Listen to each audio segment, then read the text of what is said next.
Hello दोस्तों, नमस्कार। कैसे हैं आप सब? आशा करता हूं कि आप सब अच्छे होंगे। मेरा नाम है मनोज और आप देख रहे हैं मेरा YouTube channel one smart financial. अपने चैनल में आपका स्वागत करता हूं। आज मैं लेके आया हूं आपके लिए टॉप 5 स्मॉल कैप फंड, जो कि आपके लिए हो सकता है काफी सुटेबल। लोगों की माने तो अभी लोगों का यह कहना है कि आप स्मॉल कैप में इन्वेस्टमेंट न करिए, लेकिन मैं मानता हूं कि स्मॉल कैप में इन्वेस्टमेंट करने का कोई समय नहीं होता है। मार्केट हाई है, लो है, कोई फर्क नहीं पड़ता अगर आप एसआईपी कर रहे हैं तो।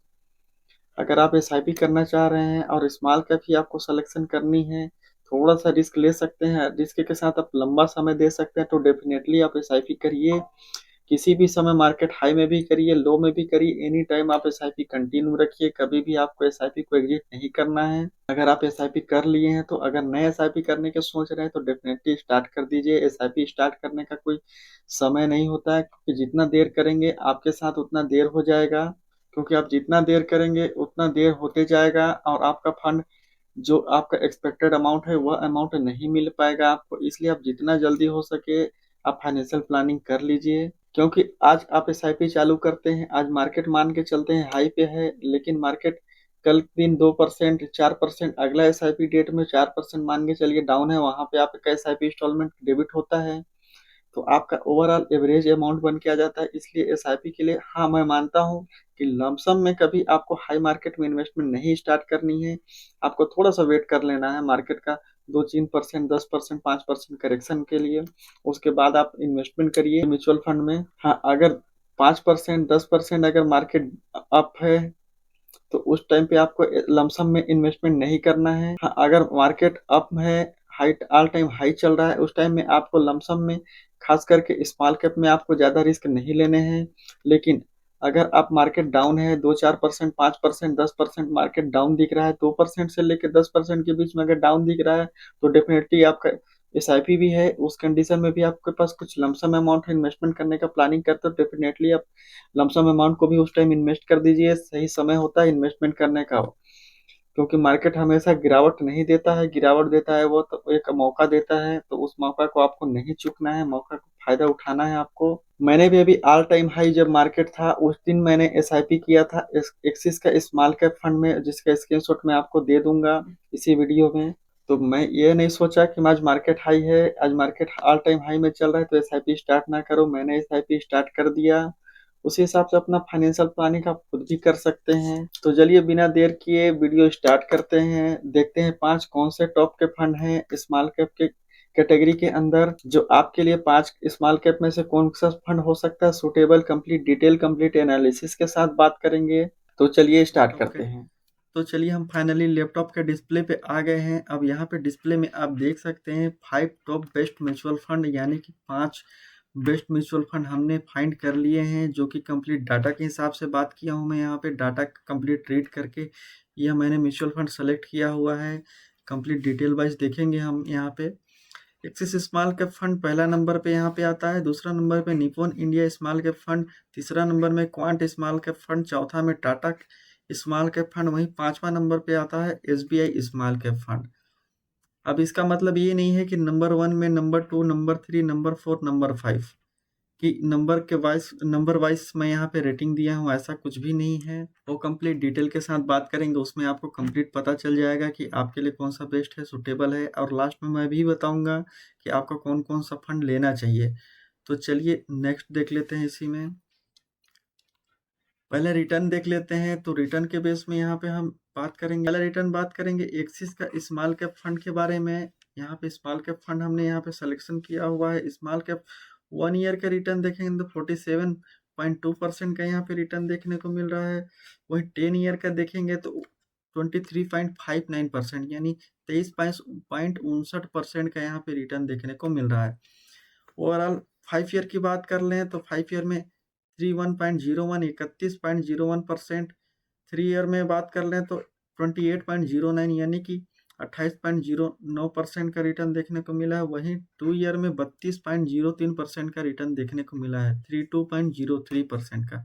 काफी शानदार रिटर्न रहा है एक्सिस स्मॉल कैप फंड का। यहाँ सेकंड बात करेंगे हम Nippon India small cap fund के बारे में। Nippon India small cap fund के बारे में चलिए देख लेते हैं। तो यहाँ पे 1 ईयर का रिटर्न 62%, यानी कि 62.87 यानी 62.88% का रिटर्न मिला है, जो कि काफ़ी शानदार है। 62% यानी कि 1 साल में ही आपका पैसा आधा 1 लाख रुपए का 1.5 लाख रुपए, 1,62,000 रुपए यहाँ पे हो गया।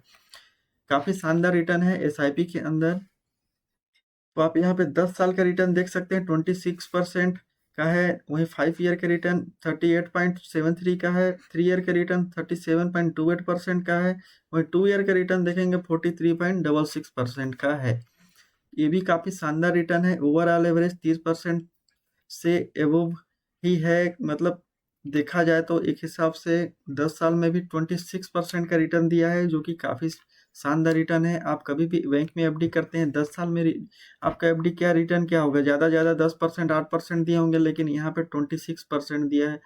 आरडी भी आप किए होंगे बैंक में तो 29% 10% से ज़्यादा उस टाइम नहीं रहा होगा, लेकिन यहाँ पे रिटर्न जो देखने को मिल रहा है काफ़ी शानदार रिटर्न है। नेक्स्ट बात कर लेते हैं टाटा स्मॉल कैप फंड के रिटर्न के बारे में। तो टाटा स्मॉल कैप का यहाँ पे आप देख सकते हैं 1 ईयर का रिटर्न है 45.25 यानी कि 45.25%। वहीं 10 ईयर का रिटर्न देख सकते हैं यहाँ 34.21%। 5 ईयर में इसने 31.25% का रिटर्न दिया है। वहीं 2 ईयर में इसने 35.43% का रिटर्न दिया है। ये भी काफ़ी शानदार फंड है। टाटा का फंड है, टाटा तो आप जानते ही हैं। सो चलिए नेक्स्ट बात कर लेते हैं एसबीआई स्मॉल कैप फंड के बारे में। एसबीआई स्मॉल कैप फंड का रिटर्न देख लेते हैं। तो यहाँ पे एसबीआई स्मॉल कैप फंड का रिटर्न जो 1 ईयर में मिला है 36.49% का, 2 ईयर में मिला है 26.56% का, 3 ईयर में मिला है 23.86% का, वहीं 5 ईयर में मिला है 28.45% का, 10 ईयर में मिला है 23.56% का। काफ़ी शानदार रिटर्न रहा है।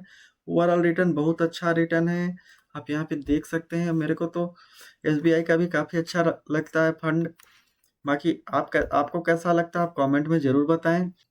तो चलिए नेक्स्ट बात कर लेते हैं quant India small cap fund के बारे में। Quant India small cap fund का रिटर्न यहाँ पे देख लेते हैं। तो चलिए देख लेते हैं 5वां स्टॉक जो है स्मॉल कैप का quant India small cap fund है। इसका रिटर्न हम यहाँ पे देख लेते हैं। भाई शानदार रिटर्न यहाँ पे आपको देखने को मिल रहा है। 1 ईयर में 84.6% का रिटर्न, वहीं 2 ईयर में 53.31% का रिटर्न, 3 ईयर में 43.26% का रिटर्न, वहीं 5 ईयर में 49.17% का रिटर्न, 10 ईयर में 27.46% का रिटर्न।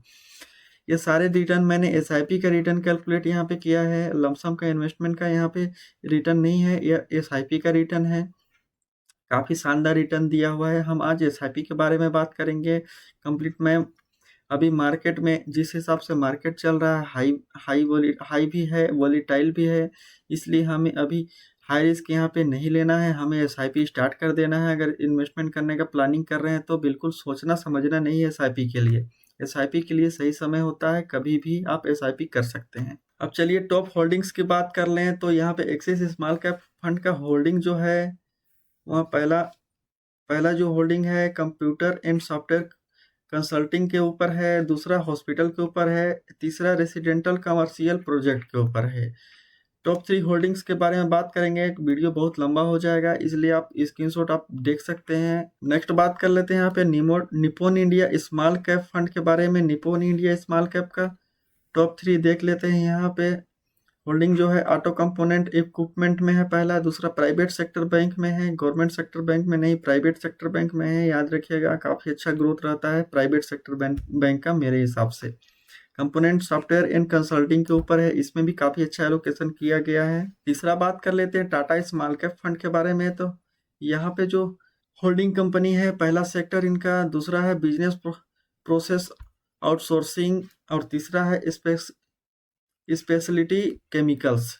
ये 3 सेक्टर में इनका टॉप 3 का होल्डिंग है। आप यहाँ पे देख सकते हैं सेक्टर वाइज होल्डिंग यहाँ पे मैं दिखा रहा हूँ आपको। तो चलिए नेक्स्ट बात कर लेते हैं। यहाँ पे नेक्स्ट में हमारे सामने है एसबीआई स्मॉल कैप फंड, जिसका पहला होल्डिंग होता है household appliances and plastic product and hotel and resort.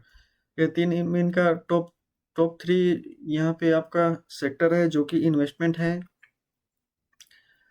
बाकी आप यहाँ पे देख सकते हैं टोटल इन्वेस्टमेंट जो है टॉप 3 स्टॉक के बारे में यहाँ पे हम बात कर रहे हैं। बाकी आप देख सकते हैं यहाँ पे जैसे फिनोलेक्स है, ब्लू स्टार है, यहाँ पे चलित होटल है। तो इस टाइप से होल्डिंग आप अपने हिसाब से देख सकते हैं। यहाँ पे काफ़ी सभी स्मॉल कैप में काफ़ी अच्छा यहाँ पे फंड मैनेजर रहते हैं जो कि काफ़ी अच्छा रिटर्न निकाल के देते हैं। आप यहाँ पे रिटर्न भी देख ही लिए हैं, तो उतना ज़्यादा एसआईपी में ज़्यादा सोचने की ज़रूरत नहीं होती है। खास करके एसआईपी एक एवरेज होने वाला चीज़ है, एवरेज होते रहता है, कभी नीचे आपको मिलेगा, कभी ऊपर मिलेगा एनएवी। तो उससे उससे आपको कभी घबराने की ज़रूरत है। और लॉन्ग टर्म के लिए आप इन्वेस्टमेंट का व्यू रखिए, 5 साल से नीचे का कभी भी मत रखिए। अगर आप 5 साल से नीचे का रख रहे हैं तो आप लार्ज कैप वगैरह में जाइए, वहाँ पे आपको कम रिस्क मिलेंगे, लेकिन वहाँ पे रिटर्न भी कम देखने को मिलेंगे, लेकिन इसमें आपको ज़्यादा रिटर्न देखने को मिलेंगे। हाई रिस्क होता है, हाई वोलेटाइल होता है, लेकिन हाई रिस्क भी यहाँ पे देखने को मिलते हैं। अगला बात कर लेते हैं टॉप 10 होल्डिंग्स के बारे में। तो टॉप 10 होल्डिंग में से यहाँ पे 3 होल्डिंग्स के बारे में बात करेंगे। जो पहला है रिलायंस है, दूसरा है हिंदुस्तान कॉपर है जो कॉपर सेक्टर में काम करता है। पहला रिलायंस जो है रिफाइनरी एंड मार्केटिंग में काम करता है। पांचवा देख लेते हैं quant India small cap fund. इनका जो होल्डिंग है यहाँ पे देख सकते हैं, रिलायंस इंडस्ट्री के अंदर पहला इनका इन्वेस्टमेंट है जो कि रिफाइनरी एंड मार्केटिंग का काम करते हैं। दूसरा हिंदुस्तान कॉपर के ऊपर है जो कि कॉपर का काम है इनका। अदानी पावर जो कि पावर जनरेशन का काम करते हैं, पावर जनरेट करते हैं। इनका भी काफ़ी अच्छा पोर्टफोलियो है। पोर्टफोलियो का आप स्क्रीनशॉट लेके आप देख सकते हैं, या तो आप गूगल पे भी जाके सर्च कर सकते हैं। तो चलिए अब वीडियो को कर लीजिए फुल स्क्रीन में। अब यहाँ पे समझने की बारी आती है किसमें कितना वोलेटाइल है, किसमें कितना रिस्क है। तो आप यहाँ पे देख सकते हैं एयूएम के बारे में बात करेंगे, एसेट अंडर मैनेजमेंट, यानी कि इस कंपनी में कितना एसेट है। तो यहाँ पे देख सकते हैं एक्सिस स्मॉल कैप फंड के अंदर यहाँ पे 18,615 करोड़ का यहाँ पे इन्वेस्टमेंट है। वहीं बात कर लेते हैं निप्पॉन इंडिया स्मॉल कैप का, तो यहाँ पे 43,815 करोड़ का यहाँ पे इन्वेस्टमेंट है। वहीं बात कर लेते हैं टाटा स्मॉल कैप फंड का, यहाँ पे आप देख सकते हैं 5819 करोड़ का यहाँ पे एओएम एसेट है। एसबीआई स्मॉल कैप फंड का बात कर लें यहाँ पे, तो एसबीआई स्मॉल कैप में आप देख सकते हैं 23,716 करोड़ का यहाँ पे इन्वेस्टमेंट है। वहीं क्वांट इंडिया की बात कर लें तो क्वांट इंडिया में आप देख सकते हैं यहाँ पे 13,001 करोड़ का यहाँ पे एयूएम है। स्टैंडर्ड डिवीजन की बात कर लें। अब स्टैंडर्ड डिवीजन होता क्या है? स्टैंडर्ड डिवीजन यानी कि जितना हाई उतना हाई वॉलीटाइल, जितना लो उतना less volatile. Axis small cap fund की बात कर लें तो एक्सिस स्मॉल कैप का जो स्टैंडर्ड डिवीजन है वो 12.97 है, 12.97 है यहाँ पे। वहीं देख सकते हैं निपुण इंडिया का 15.08% है, यहाँ पे हाई रिस्क है, थोड़ा यहाँ हाई वॉलीटाइल है। टाटा स्मॉल कैप फंड की बात कर लें तो टाटा स्मॉल कैप में टाटा स्मॉल कैप फंड की बात कर लें तो वहाँ यहाँ पे आप देख सकते हैं 14.39 यहाँ पे बीटा है। वहीं एसबीआई स्मॉल कैप फंड की बात कर ले तो आप यहाँ पे देख सकते हैं 12.87 यहाँ पे देखने को मिलता है। वहीं quant India small cap fund की बात कर लें तो 119.76 में, यानी कि यहाँ पे ज़्यादा हाई वोलेटाइल देखने को मिलता है। अब यहाँ पे देख लेते हैं बीटा।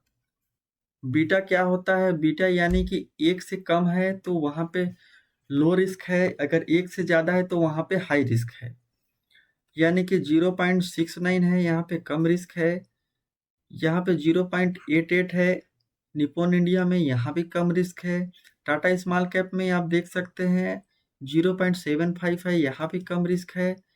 एसबीआई स्मॉल कैप यहाँ भी तो काफ़ी कम ही रिस्क है, लेकिन यहाँ पे थोड़ा सा क्वांट इंडिया में आप देख सकते हैं 1.05 है, 1 एबव है, 1 क्रॉस कर रहा है, यानी कि थोड़ा सा हाई रिस्क है यहाँ पे। अब नेक्स्ट बात कर लेते हैं अल्फा। अल्फा क्या होता है कि जितना हाई रहेगा, जस्ट बीटा का उल्टा होता है। यहाँ पे जितना ज़्यादा हाई उतना बेटर रिस्क एडजस्टमेंट करके रिटर्न निकालने का कोशिश करते हैं फंड मैनेजर, तो उसको बोला जाता है अल्फा।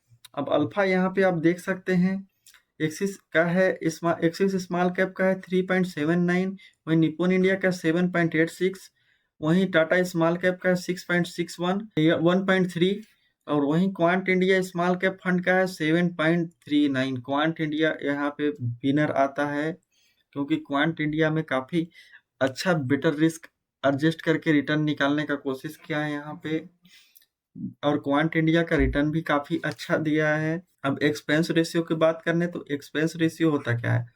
देखिए, एक्सपेंस रेशियो वह रेशियो होता है जो कि कंपनी का खर्चा बोल सकते हैं, एओएम का खर्चा बोल सकते हैं। अगर आप डायरेक्ट फंड लेते हैं तो वहाँ पे एओएम का कम खर्चा रहता है। अगर आप एजेंट के थ्रू लेते हैं या बैंक के थ्रू लेते हैं तो वहाँ पे आपको एक्सपेंस रेशियो ज़्यादा देखने को मिलेंगे, क्योंकि वहाँ पे प्लान रेगुलर प्लान दिया जाता है। लेकिन अगर आप डायरेक्ट प्लान लेते हैं तो डायरेक्ट प्लान में आपको काफ़ी कम देखने को मिलेंगे। जितना भी मैंने यहाँ पे लिया है वो सब डायरेक्ट प्लान का है। 0.55%, 0.67%। वहीं टाटा में देख सकते हैं 0.32%। वहीं एसबीआई में देख सकते हैं 0.67%। वहीं क्वांट इंडिया में 0.77%। 1% से भी कम है। काफ़ी अच्छा यहाँ पे एक्सपेंस रेशियो भी है। एक्सपेंस रेशियो जितना कम हो उतना आपका पोर्टफोलियो में आपका जितना ज़्यादा होगा आगे जाके उतना ही आपका पोर्टफोलियो में फ़र्क पड़ने वाला है। लाखों का फ़र्क देखने को मिल जाता है।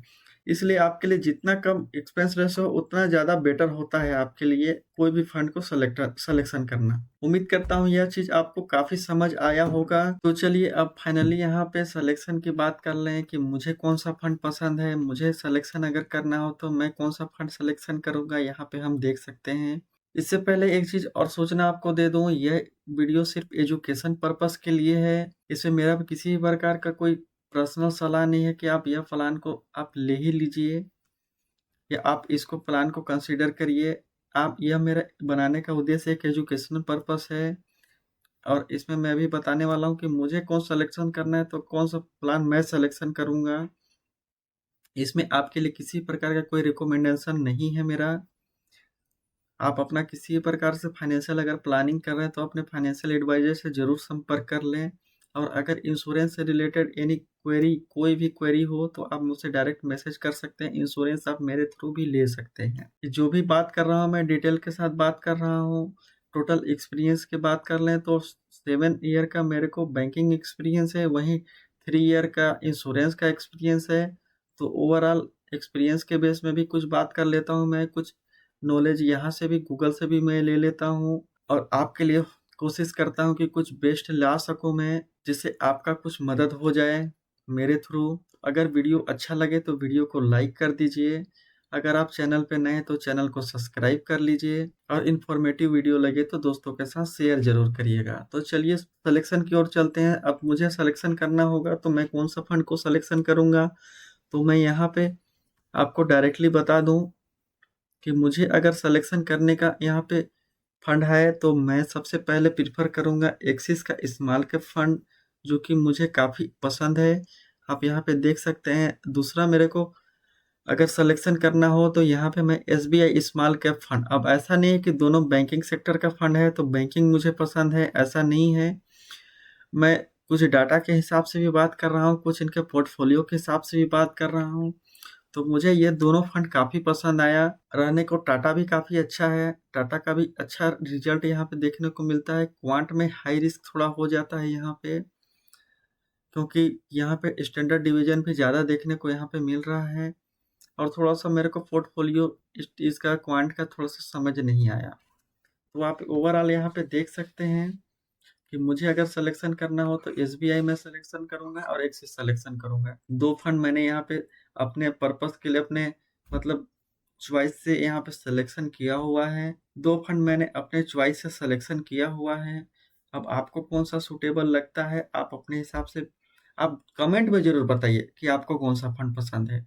और अगर किसी फंड के बारे में कोई भी क्वेरी है तो आप मुझसे कमेंट कर दीजिए। उससे रिगार्डिंग या कोई भी फंड पसंद है अगर आपको तो उससे रिगार्डिंग मैं एक वीडियो कंप्लीट बना के ले आऊँगा। अगर आप किसी स्मॉल कैप, लार्ज कैप किसी भी में एक प्लानिंग कर रहे हैं, आप प्लानिंग कर लिए हैं, उसमें आपका व्यू क्या है, आप जानना चाह रहे हैं मेरे से, तो कंप्लीट डिटेल के साथ, कंप्लीट एनालिसिस के साथ उस फंड का परफॉर्मेंस कैसा है, क्या है, आगे आने वाला कैसा परफॉर्मेंस कर सकता है, उसका पोर्टफोलियो का कैसा रिव्यू है, सब मैं उसके कंप्लीट डिटेल के साथ वीडियो ले आऊँगा। अगर आप कोई म्यूचुअल फंड ले लिए हैं या लेने को सोच रहे हैं तो म्यूचुअल फंड का नाम कमेंट में ज़रूर डाल दें।